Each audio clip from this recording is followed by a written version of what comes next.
acceptations of the Republic of the China is 1949 following the Communist Revolution under the leadership of Mao. Its economy was based on the Soviet model. The economy backward Communist China chose to sever its link with the capitalist world. It has had little choice but to fall back on its own resources and for a brief period on Soviet aid and advice. The model was to create a Soviet state on heavy industry sector from the capital accumulate from agriculture, and it was a short of foreign exchange but it needed in order to buy technology and goods on the world market. China decided to substitute imports by domestic goods.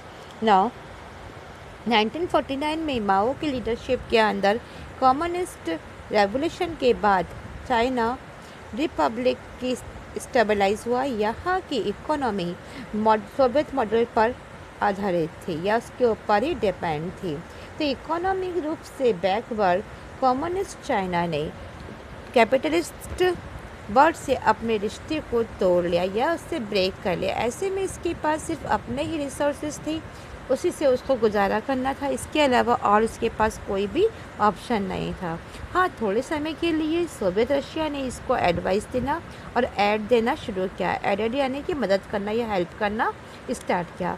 इसने development के लिए जो model अपनाया उसमें उसको irrigation या फिर agriculture से कैपिटल को निकालना था और जो गवर्नमेंट के बड़े गवर्नमेंट कंट्रोल में जो इसके यहाँ पे हैवी इंडस्ट्रीज़ लगी हुई थी उस पर इसने बहुत जोर दिया, क्योंकि इसको इस समय फॉरेन पॉलिसी या फिर ये फॉरेन मार्केट के द्वारा इसको अपनी टेक्निक खरीदनी थी, जहाँ से ये अपने सामान या अपने थिंग्स को या गुड्स को खरीद सके और उस गुड्स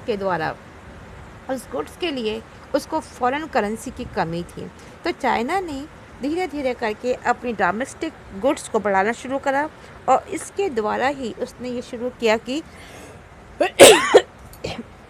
डिसाइड किया कि उसको इंपोर्ट और बाय डोमेस्टिक गुड्स के द्वारा ही उसको इंपोर्ट्स करना है और अपने सब्स्टिट्यूट को बढ़ाए रखना है।